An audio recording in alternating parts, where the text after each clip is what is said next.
Yeah. All right, let me. All right, react, Orangie, react. No, but I'm making a point of like. I think the middle ground here is.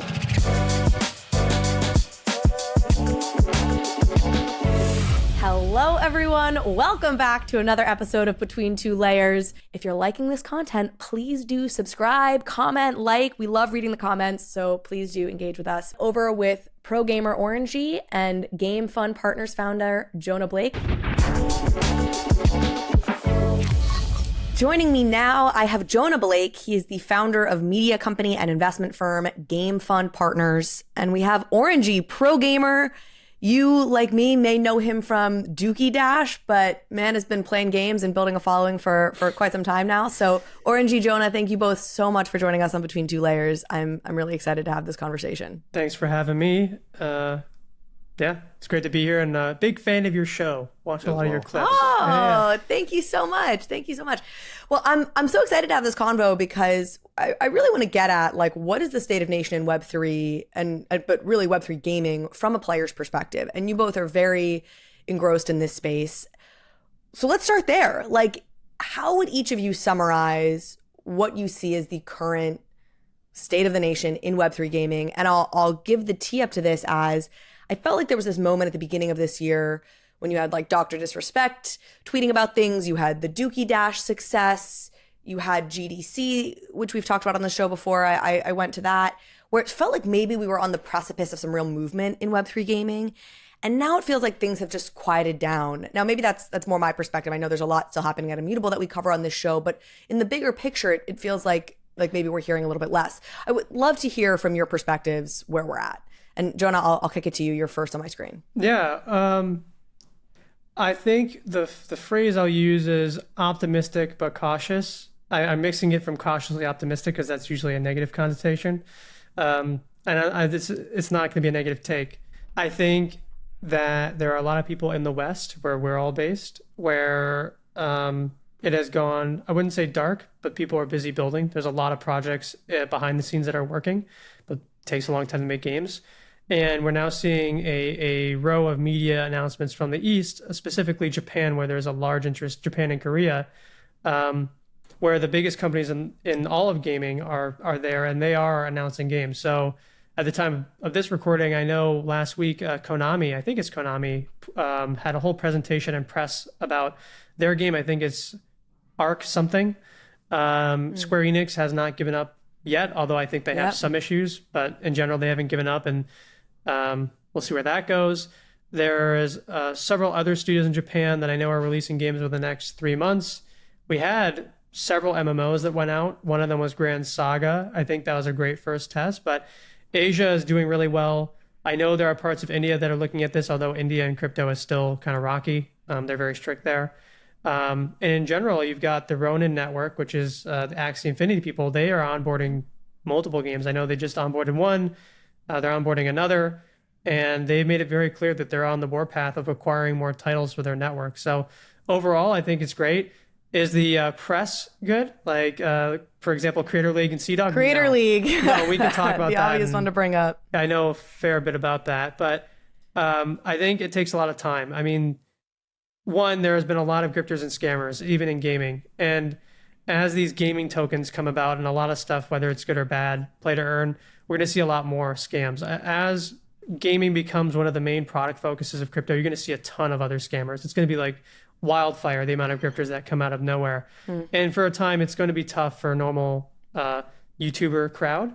But honestly, they're right in a lot of cases. So I don't blame them for feeling the way they do. I have a few follow-ups for you, but first I want to hear from Orangie. I know you had a tweet the other day, sort of lamenting your attempts to find a home in, I feel like, a Web3 game outside of Dookie Dash, but would just be really curious to hear your take on all of this. Yeah, for sure. Well, I got introduced to Web3 gaming like via Yuga Lab, so everything I do is pretty much like in that little small, well, I mean, I'd say that they're the biggest ecosystem, but there's like a ton other Web3 gaming studios and like ecosystems out there, such as Ronin, I guess, but again, I'm only involved in Yuga, so like my opinions are Yuga based only, as I think they have like the best chance to succeed just because of like the funding they have in the team. until I get proven wrong and like another team comes out with a banger game that everyone wants to play. So what is your feeling? Like, how would you rate how Yuga is doing? Do you feel like they're on the right path? Do you have feedback for Yuga that you'd like to share here on this podcast? I mean, yeah, I mean, they're doing their thing and like they're working on the other side, which is, you know, going to be really big and stuff. As far as like what they're currently putting out, it's a gamified mint experience, not really like a so-called game. So, you know, it's just not my cup of tea, but to others, they seem to really enjoy it. So, yeah. They're obviously doing this. The big whale here is Other Side, which is this massive swing that they're taking. And in the meantime, they have these more casual games that they're going to drip out for however long they're going to drip it out, presumably to keep people, occupied before Other Side in some ways able to launch. Do you like that strategy? Are you into the casual gaming approach? Well, I feel like Dookie Dash was one of those games, right? Like one of those mini games that they were just had in order to, you know, elongate their process and buy some time. But then like the shift from Dookie Dash to what we've seen so far has been a very big difference. But in what way? You have to appeal actual gameplay, I guess. Like it's just completely different genres. But you know, they have a big collection, like tons of collectors, and they have to appeal to a bunch of different gamers. So I guess, you know, Dookie Dash was fun to me. It wasn't so fun to others, and I guess I'm just in that others now. Now they're releasing games. You're like, this is not my cup of tea, but Dookie Dash wasn't other people's cup of tea. Very magnanimous. Jonah, I see you smiling. Would you like to weigh in on any of this? I'm kind of renowned on Twitter, or what is it, X now, for my opinions. Yeah. You're infamous. Infamous, famous, depends. It's all depends on who you are. All right, let me start with the positives. How about that? I'll be a positive person for a minute. What Yuga's doing is incredibly hard. Like, it is so hard to do what they're doing. And some of it is novel. So like the parts that I wish they would focus more on, but they didn't because they, I guess for whatever reason, is this physical merch activation through games. Like that's something that is genuinely novel. The idea, like the codependence. So people don't know, they came out with these codependents. He's going to show it. There you go. So you got and to be clear, that's Coda space pendants. Exactly. The Coda are like a famous character in Other Side and on the land, not codependents. Right. So what was really cool was that you could team up with like a Gucci, whatever, Gucci, Prada, Louis Vuitton, whatever it is. And you could say, we're going to build an item in our universe and it's going to have significant value both in the gameplay and cosmetically in the game. And that is really cool because that's the closest thing to the metaverse is like, hey, I got a Rolex. And it turns out this Rolex shoots like lasers out of its wrist when you're playing Fortnite. Like that is something that is novel and unique because I'm going to wear the Rolex anyway because it's a cool Rolex. But like that Rolex also happened to give me some value in a game. That is novel. And I think you should really do more of that because that made me believe that they actually had an idea here. The biggest problem they have is they don't have, I think maybe now they do. And I only hear what people tell me. I don't know the truth of anything, right? I have no evidence to anything. But they really didn't have an understanding of their back end at a deep level because they didn't own their own stack. And so you see news. They were working with Improbable. Right. But which has now, it seems Supposedly. like maybe that partnership has ended. We don't know for sure. Based on whatever's public, so this is not me speculating, it's all public. Herman Narula in a Discord DM said, I didn't even know. So it's like, this is the guy who I didn't even know. Nothing. Herman Narula being the CEO of Improbable. Yeah, the founder and CEO. He didn't even know that Hadian was coming on to do this. And Hadian is his direct competitor. You can look up on Google, look up Hadian deck. For whatever reason, there's a public deck. It shows exactly the stuff that Improbable does. So, you know, it's like, one, it takes probably 5 to 7 years to make an MMO, if you're even lucky to have a successful one. And it's been about 2 years of building. Maybe a year and 3/4. And to switch the stack now is going to be a big problem. That's probably going to set them back unless they have some onboarding solution that we don't know about, right? So one is getting your ducks in a row. 2 is Yuga's specialty, which they call themselves being a community as a service company, is about licensing their IP to other games in order to drive traffic to their games. let's bounce between positives and negatives here. Let me put this question to you both. Are there any games that you are really looking forward to that are coming out soon, whether they're in beta now, they're being teased? What's getting you excited? Jonah, I'll start with you. So a game that I'm personally excited about because I like FPS, one Doc's game, and I think Doc's game is has a long way to go before it's ready. Another game is called Shrapnel. It's a little similar. It's on AVAX. I love Parallel, and that's on Coinbase. It's fantastic. Yeah, that's on base. Man, there's a lot. You only have 30 minutes, right? So it's like I can talk about why each one works or why it couldn't work. Then I'm really excited about. We just actually put out a video today at the time of this recording. Pudgy Penguins, their game. We had the privilege of playing much earlier, and it's not about the game itself that's interesting. Right. It's about a lot of companies, including Yuga, want to build these experiences in which you can take your love of an IP and make it playable through we call this mini clip. So when I was in middle school, you had like Bloons Tower Defense, you had like Stick-A-Man. Like these were very middle school games I played, and you played on PC in the library but instead of reading, right? That's probably why I'm a media person instead of a scientist. I was playing games. So these are very quick games, and it's just about making you feel good about the thing you bought or that you're a part of.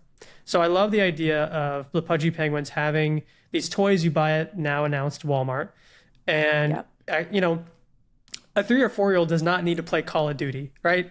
So in fact, I would actually strongly prefer that they don't play Call of Duty. So what I mean is my excitement is something that looks like Call of Duty, but for a kid who is going to grow up with this thing, their version of excitement is like a Roblox maze builder or like Bloons Tower Defense, but a penguin.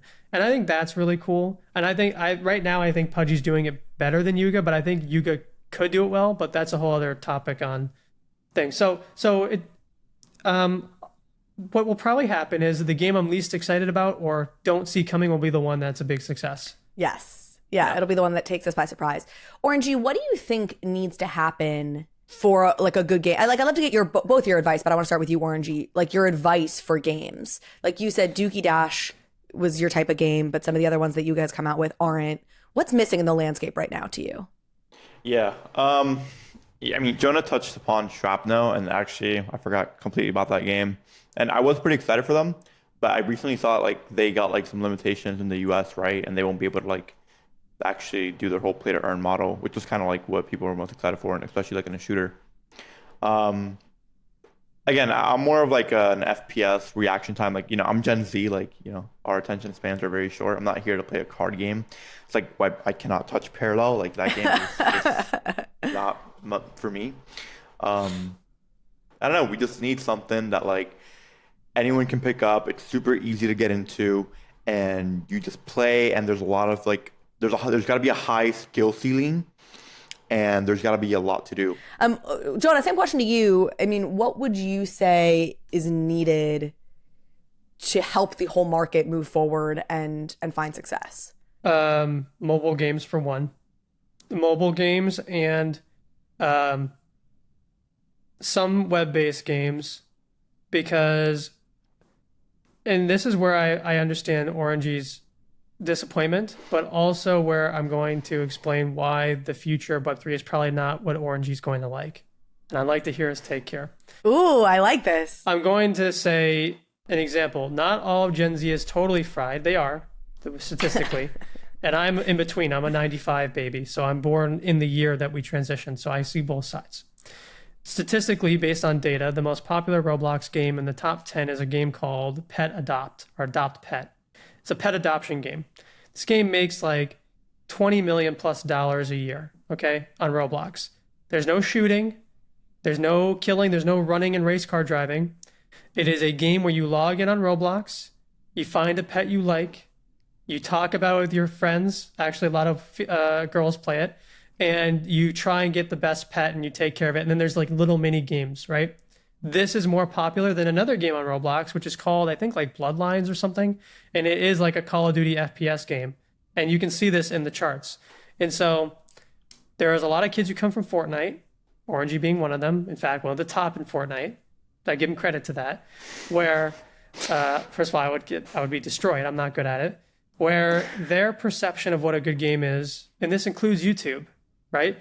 Their perception of what a successful game is not the perception of what a 4-year-old girl or a 45-year-old mom is. Yeah. Well, You know? and this is really like the Zynga Farmville, Right. dynamic on repeat, which is everyone in the gaming world being like, this isn't a game. And then, 45-year-old suburban moms were addicted to Farmville. Well, I think there's this perception, and so I make YouTube videos. So I sit in this weird trifecta of understanding like each side, and I try to like balance it out to my chagrin, right? YouTubers to this day do not cover mobile content, mobile games. The ones who do are specifically mobile channels, and they always get laughed at by the actual big channels, right? Your Asmongold's of the world. These are your big channels.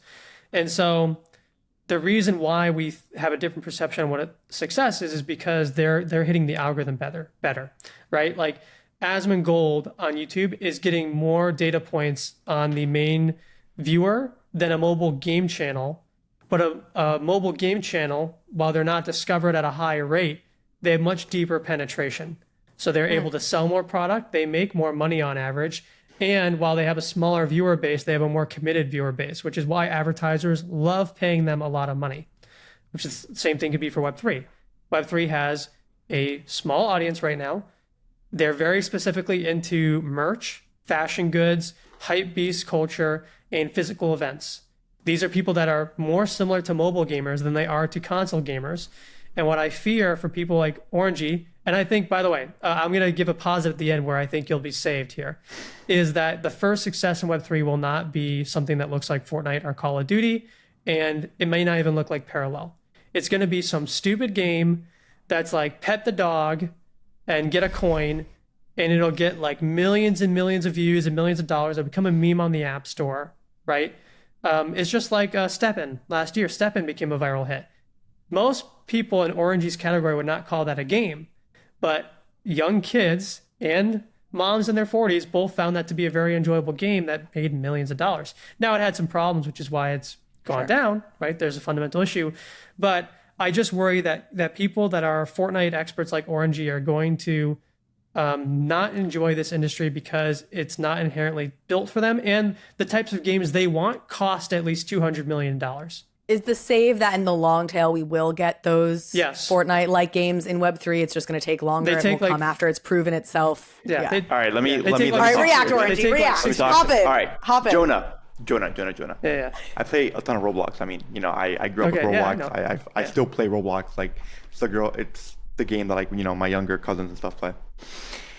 You spoke about the number one game on Roblox. It's like Adopt Me, and I've played it. And then you look at the other 9 games, and yeah, they're not shooters, whatever, but it's like haunted houses. They're thrilling games that when you watch a creator, you feel an emotional attachment to. Roblox has so many games that like can appeal to so many types of people, like the horror games, the speedrun games, like the tycoon games even. Like, they're stupid, but like you can make content. There's a storyline behind it. You can watch a Twitch streamer and kind of follow and fall in love with what they're building. And I just feel like in all these games that we've seen so far, you can't. Like, maybe Parallel, you can fall in love with someone going from like a really bad player to winning the Parallel World Cup if that ever happens. But So that's a great point. So you're saying your advice perhaps to these Web3 game manufacturers who are around right now, makers, is like, make something that's entertaining to watch a streamer play, and that there's really a dearth of that right now. And, I think the cliche that I hear a lot is, well, we need fun games, but that's a little bit too like, okay, no shit. Like, we need fun games. And you're going, I think, one layer deeper by being like, make it a streamable game. Like, make it something that I want to watch other people play and that I can get eyeballs making me play. I like that insight a lot. yeah, 100%. Like, you need something where like I'm scrolling through TikTok and I'm watching someone play something I've never seen before. I'm like, damn, like, this is pretty cool. And the last time that ever happened was like Fall Guys. That was the last time it ever happened. I was scrolling on TikTok, I saw Fall Guys. It looked fun, cartoony. Guys were laughing with all their friends. Hosting like Fall Guys nights at their houses and just playing online. And that was like the last time that something like that has happened. And Fall Guys was super successful. So you're now in a predicament. Can I elaborate? Yes, elaborate. Okay, so Jonah. here's the predicament you have, and it's the fun versus earn and the balance of that. And so the reason the current Web3 games exist as they do is that they are very well optimized for the earn and speculation game. So for example, Parallel is the perfect game to earn and speculate from because one, the card game industry requires it, right? Because that's how card games work. You keep buying new packs. So there is a way to make money, quote unquote, or get value. A lot of these games are like that. That's why there's so many card games, not just because they're cheaper to make, but they fit really well with blockchain. There are ways to do what you call the genre you're calling is it's party game and social deduction game. And these games are being built. In fact, I'm talking to one right now. I can't say it on recording, but we are potentially helping one come to market. And it has found some ways to add in blockchain. So you will be getting this party games because they know this too. But the problem is most of the people in Web3 are speculators, not players. And to build a party game in Web3, you need both sides to work. You need people to speculate on what assets are worth attaining and make it balanced so that those assets don't destroy the game for the average player. Rec League, I bring it up because I think they were very, very close. And I think this game could be really great if they just were on ETH1 because they realized the best way to do this was have people in Web3 be the assemblers of the mechs and then have Web2 not have that mech assembly feature and then just buy them from the store so they can choose all these different mechs to like that was actually the most innovative aside from Yuga's physical merch thing. That was like the coolest thing I've seen in Web3. And I think other people should try this if they can't figure it out. But you want games that are very short burst and require deep player liquidity, which means they have to be on Roblox and they have to be on Fortnite because I'm not going to my company won't invest $1 million into a company that's going to make a 30-second game, a 2-minute game and not get any return on investment. I would lose my job and so would any other investor. So we're going to tell you to go build them on Roblox or Fortnite for that fact. Well, yeah. and you're getting at too, I think this conflict of like building for a Web3 audience, which to your point is still the concentration is primarily speculators versus building 100%. A game that can be appealing to a broader audience where maybe the blockchain is abstracted away. So let me start with you, Orangie, and ask this question about sentiment around NFTs and among pro gamers, right? Mm-hmm. NFTs have not been exactly beloved within the gaming community at large. I would say, obviously, what we just saw with the Creator League saga indicates that sentiment is perhaps the lowest it's ever been, or it hasn't gotten better. But I want to hear it from your perspective because I lack a certain nuance in my view of this because I'm not deep within the community. So from your perspective, Orangie, like what is the sentiment right now within pro gaming and among pro gamers about NFTs and blockchain? Okay. There's a lot of different POVs from this, and I'll start off from my most recent one. Is I just got back into Fortnite. I've been streaming it a ton, and the reason for that is because I can grow my audience there and add value once Web3 gaming is ready. So I've been getting back into it, and I stream. I wear my Bored Ape merch. I got my Bored Ape on the screen at all times. I'm pretty open about talking about crypto, blockchain, Web3, and people come to my TikTok chat, Twitch chat. NFTs are dead. 95% of what NFTs are worthless. Like blah blah blah. Yeah, spamming you that Forbes article or whatever company it was that put that out. Like, people don't even understand what it is, and they just read media. And then the people who kind of have a little bit of an understanding of it just want to say it's like a scam or just fake internet money, whatever. But when we're talking about the pro side of gaming, here's where things change. When I quit Fortnite, I got into NFTs. I got into NFTs during the bull market, and everyone's just he went off, he quit to get into NFT BS stuff. And then Doogie Dash came out, and this is where all the pros from all these games started coming in because there was an opportunity for them to make way more money than they do playing their AAA game. And the thing is, that was a super unique opportunity because Yuga did not give out a prize pool. There was a zero prize pool. It was a speculative prize pool based on the ecosystem. It was a peer-to-peer prize pool. It was, yes. Yeah, a whale would pay me to play on their passes so that they could get a high score, so that they could get a better NFT. No one's done a prize pool thing yet. But you get a game, you put $1 million prize pool together, you make it a week-long thing, and everyone's going to be playing it. And $1 million is not that much to the people in the space. That's not true. All right. So I'm gonna play. All right. This is not the pounce on Orangie space because one, I've worked with Orangie and I like him a lot. But I'm going to tell you the problem with what you just stated and why it actually is hurting Web3 and not helping it. Although the idea of prize pooling is very important, and the best model by far has been Dota 2. So any game of Web3, just copy Dota 2. Just copy it word for word. copy Dota 2, and then copy some of the CSGO and CSGO Marketplace stuff. Let's talk about Dookie Dash. Orange, I'll ask you, who was the winner of Dookie Dash? Who took the $1 million prize? Mongrel. How much money did he make? Like 2.2 mil. Where did that money go? I don't know. Into a house. He bought shit with it. I don't know. Has he played any Web3 games since? No. So would you say $2.2 million just sort of left this ecosystem and didn't bring any players? But it wasn't Yuga's money. It was peer-to-peer. No one said Yuga give No, this but I'm money making a and point make of like the storyline. idea. Well, not necessarily. I mean, yes, that's true. But the whole point of these big prize pools has been, oh, Web2 gamers are not going to deny us because there's just so much money to make here. Right. Well, I But think there hasn't been right. a place. I think the middle for that. ground here is, Jonah, you're saying that Dookie Dash specifically maybe wasn't good for NFTs because a bunch of money left the ecosystem and people didn't keep playing in it. Orangie, you're making a broader point, which is that, first of all, a peer-to-peer prize pool model is an interesting one that we haven't seen historically and is potentially replicable. And if there was a broader ecosystem of actually fun and diverse Web3 games around it, that money may have stayed in here. And so I think both things can be true at once, where Dookie Dash specifically, sort of in the vacuum that it was in, maybe wasn't good for the ecosystem in certain ways, but that it's a model for something that could be very interesting moving forward. And also, like, you can't speak on just one person who's already a multimillionaire, right? Like, Mongrel had millions before. Should we go to Dookie Dash. other case studies? Yes. Can you name any Web2 gamers come here other than you, because you're great? Yes, I can. Okay, name them. I would like to hear. I want to know the stories. But from Dookie Dash, like, no one that big came. Like, it was just Mongrel and like a bunch of other like tier 2, tier 3 pros from other games that have stayed. So they've stayed doing what? I'm curious. Are they waiting on Yuga games, playing heavy metal, grinding it? It seems like an awareness, like there's sort of like an awareness play of like, oh, like maybe this isn't all bad. Out of the 100% of the players that played Dookie Dash, like 30-40% of them stayed.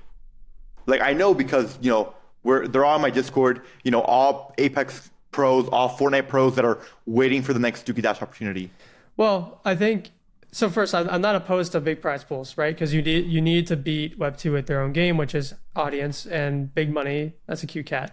Big money means a bigger audience, right? Otherwise, Dota 2 wouldn't do their prize pool. But when Dota 2 does their prize pool, no one goes, all right, thanks for the $39 million pool, and we play the event. See you later when you have something. Yeah. It doesn't solve. It's just a Band-Aid. It doesn't. Well, no one did that with Dookie Dash, though. Like, the game ended itself. Well, you're telling me it's not that. Well, again, this is a Yuga problem, right? They don't have a game that is maintaining long enough. But again, I thought Rec League could have done that. But the problem. But Rec League is not that good, and there's so many problems with it. Other than I was second place for the first week. I quit because it was mentally straining, and the prize wasn't worth it. But I'm the best player in the world at that game. Right. So like, aside from because we went over this, I saw your post. You said that the issue were, which they changed from what I understand, was time slots because like you're not going to get up at 3 a.m. to play a game. You're out of your mind. Yeah, but it changed way too late. Like it was already a week and a half into the competition. So you think after a week and a half, it's like it's over? Like after a week and a half? Bro, after waking up for a week at like 6 a.m., 2 p.m., 10 p.m. Yeah, and also another big reason why I stopped playing was because you mentioned it, the fact that it is on an L1. Do you know how many mechs I had to go through to find? Oh, it's impossible. That's why I said this is the issue. You'd be spending $1,000 just to find a I did spend over $1,000 finding a mech. It's not sustainable. This game will die if it stays on ETH-L1. And it's not even the best mech in the game. No. So like I switched mech. This game will be dead in a month if it doesn't switch off the ETH-L1 or it has a better system for assembling mechs. But that's a whole other topic. But I spoke to the CEO about that. He said it's in the works. That's good. So yeah, what I'm actually taking from this, funny enough, first of all, this is great, is some amount of optimism, which is that there's a certain amount of consensus. It feels like, as much as you guys appear to be, going at each other, like there's a certain amount of consensus about like what needs to be fixed and like what is wrong. And from my perspective, like these feel like fixable things. Like it seems like Rec Lead had some clearly fixable problems that if they had been able to address it sooner, or if it had come out without these problems to begin with, could have had some potential. I think the points that you're making, Orangie, about Dookie Dash are very interesting. And while it didn't work in the way that a Dota 2 works in the current ecosystem, like I said, if you build out a robust ecosystem, suddenly you do have something interesting there. Like, we are where we all know we are, which is like, there's like a taunting, right? Like you get these little flashes of something cool, of something potentially great, but we're just not a mature enough market yet for any of it to feel sustained or be sustainable. So let me ask this as like a final question, and then any final thoughts you all want to contribute, and even if you want to talk about what you're working on, Jonah, like when you look at the year ahead, you look at 2024, we're, you know, entering the last quarter here of 2023. What do you anticipate? What do you either A, want to see, or B, expect to see out of the gaming Web3 world in 2024? Orange, you go first and then I'll go. Okay. This year, I'll talk about gaming as a whole real quick. Gaming as a whole is pretty dead. Like, you go on Twitch, viewership is down for like most games. People are waiting on that next big thing, whether it be like a GTA 6 that hopefully we see next year. If not, oh well. But content is lacking and esports is dying. You know, like teams are shutting down. There's no money. You know, Overwatch League is dead. League of Legends, biggest team, TSM just pulled out. You know, you're like having these teams look for money in places that would have never been in esports start coming in. Like Shopify just bought a LCS team, the Rebellions. Fortnite comp scene is pretty much dead. The World Cup is next month in Copenhagen, Denmark. And prize pool, when you compare it to the last one, is pretty bad as well. So gaming as a whole, this is why I'm into Web3 gaming, by the way, because now I would be playing like Overwatch right now, grinding for. Actually, I wouldn't be playing Overwatch. I was going to say, why would you be playing Overwatch? No. I'd be playing like Rocket League, best comp scene, best, you know, everything. But the truth is, I'm in Web3 gaming because there is such a place for the next Fortnite, which was the latest biggest game. I don't say the next Fortnite because I was a Fortnite pro, because before Fortnite, what was there? I don't know. I wasn't like really. Was it PUBG? PUBG. Really? Well, it came out before. Did it? Yeah, it came up. Yeah. It was like that next big thing? Yeah. Oh my. Yeah. Really? It was maybe not in America, but in Asia. Okay. It was, dude. Like, it's to this day, it has millions of players. Yeah. What about America? What was it? Minecraft? Like the next big thing Minecraft has always been big. I would say. Yeah, but like from release. From release? Like Minecraft, then Fortnite. That's what I can think of. Probably. I'm pretty young though, so I don't know. You know, there's so many games that come out a year, but Minecraft would be probably that. And then before that, well, like League. CS:GO. League, CS:GO. And then since Fortnite, we haven't had anything, and it's been 6 years. Fortnite became 6 years old 2 days ago, so it's been 6 years without for real, without a title. You know, that's a pretty long time. I think. I don't know. I haven't been gaming too long. Well, in game dev, it's like, not, as far as... but in human life, it is. In any case, point well taken, Orangie. So you feel like there's real promise and hope in Web3 for at some point that next big thing that sort of takes the world by storm to emerge. Well, there's nothing right now, so yeah. Yes. I imagine you don't think it's necessarily coming in 2024. Is there anything you're looking out for in 2024 that you'd be like, okay, cool, like this is at least another Dookie Dash, something that feels like it's a step in the right direction. Like, all right, we're not getting the next Fortnite in 2024 out of Web3 gaming, probably. Like, we're still probably a number of years out from that. But, or maybe you don't agree. Maybe you think there is a potential for it in 2024. But there's something you feel like you could see next year that would give you hope. Honestly, off the top of my head, not really. No, but that's just because like no one's. Zynga comes out this weekend. You know, I'm not a Farmville player, but. You know, they have a leaderboard that intrigues me. No matter like what the game is, I like leaderboards. I grind games with leaderboards. You know, they're really big in mobile and like they're a huge company, so that intrigues me. It's pretty close around the corner this weekend, so we'll see. Jonah, how about you? What are you looking out for in 2024? Looking to see, and then talk to us a little bit about where your focus has been these days. Yeah, so I like hearing what Orangie has to say because I don't think like a competitive gamer. I think like someone who's in the business of games, and competitive gamers are always at odds with the actual business of developing the games. It's just how it's always been, probably how it will always be, for good and for worse. I don't believe in franchising, FYI, so don't come at me for that. Me neither. I know you don't. You for sure don't. They don't. That's a whole other esports related thing. But I'm pretty well versed in Web 2 as I am in Web 3, and I believe them as just one industry. That's kind of how I read it. But there's a leaked email where Phil Spencer, the CEO of Microsoft Gaming, is talking to his constituents, and he says, first he's talking about which games he wants to acquire, irrelevant, but that AAA has a lot of issues and there's a lot of problems. And the main problem is one, distribution, right? Game Pass is very expensive to manage. Very expensive to manage. I mean, they have 25 million plus subscribers a month, which is around 300 something million dollars a month lost on a $70 title. Meaning, for example, Starfield just came out. If Starfield just released at a $70 ticket price without Game Pass, it probably would have, the assumption is without it, it would have made another 300 million. Now, the reason why that's a false assumption is that Game Pass helps market it. So it actually may have improved its sales. The bottom line is very expensive to run. So between a cost, development time, which now it takes almost 7 years to make a real AAA game, like a real one. Why do you say that? Why is that? Why? Yeah. Even so, this is a bunch. Here's an AI grift for you. I'll tell you. And most investors who know gaming know this, but most don't. So there's this grift that you'll see on LinkedIn and Twitter, and it's this. Because we have AI, games will be much faster, and games are going to just be explosive and all this stuff. The problem with that they forget to factor in is capitalism. And so what happens is with AAA games, if I'm Microsoft and I'm Sony, and we both have the same AI technology access, right now Microsoft has more of it, but let's say they did. I will then say, you know what, instead of just making a game using AI in 3 years, we're going to put more money into it. We're going to build an AI game, but it'll take 6 years or 7 years, but we're going to build a new type of AAA game. We call this the super AAA. This is a game that's even beyond the scope of what a normal AAA is, a true metaverse game. But what takes that long? Is Development, because they're not only using AI, but they're hiring hundreds and hundreds of people to build a game, and it requires more render time, it requires more depth. I mean, people wouldn't buy Starfield if they didn't say there was 1,000 planets, even though 1,000 planets are just dry, empty deserts that no one cares about, because players feel like they should get more for their money because they're paying an extra $10 for the MSRP price of the game, because we changed from 60 to 70 like over the course of 2 years. So now there's higher expectations. So all I'm saying is that AAA is in trouble, and it's going to have a reckoning, because it's like a game of House of Cards, right? You keep tacking on cards, making it bigger and bigger and bigger, and then something breaks. And that's what a lot of people in the industry are concerned about, which is why I'm excited about Web3 gaming, because one, the idea is that you have people that are closer adjacent to mobile than console, meaning they are accustomed to spending money, which means they can actually spend that money and reinvest it in like the game.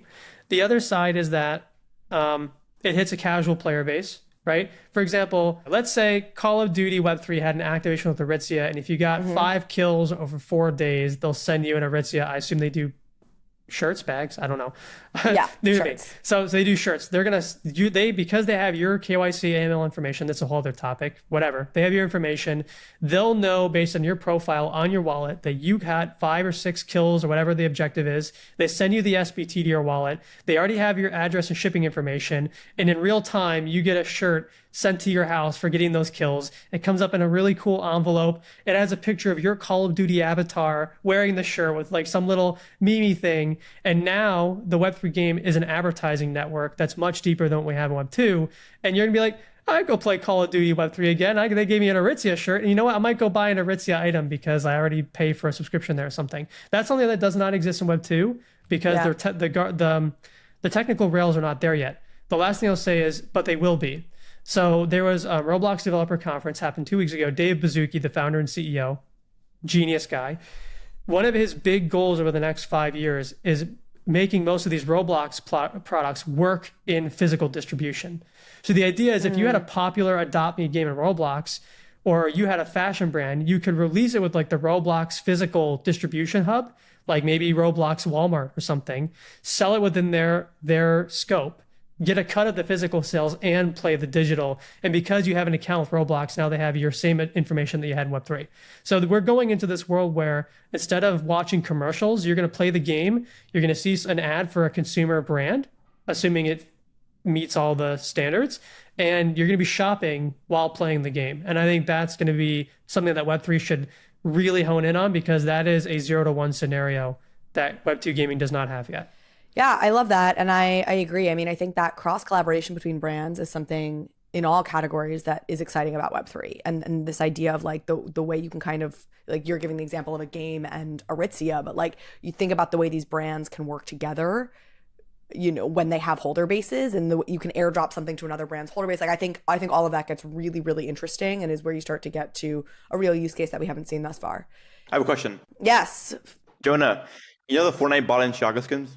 Yeah. What would you think if they priced the in-game skin at $1,000, but you also got an actual physical product? I think people. Is that like sort of what you're talking about? I think that it depends on your demographic. I don't have their demographic data, but I would assume it skews younger. And when you have younger people, they have less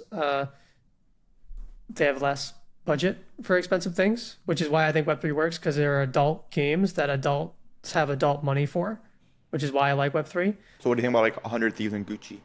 Yeah, well, I actually know the guy who did that campaign. And by the way, I went to his office in the UK. I saw the physical Gucci kit. Like, it was actually really cool. But Roblox, for whatever reason, has a different spending base than Fortnite. I think Fortnite would have to do it a couple times, fail 2 or 3 times, but eventually it would break through and people would find it interesting. So long answer, yes. Short answer, no in the immediate. Yeah, I think it would work.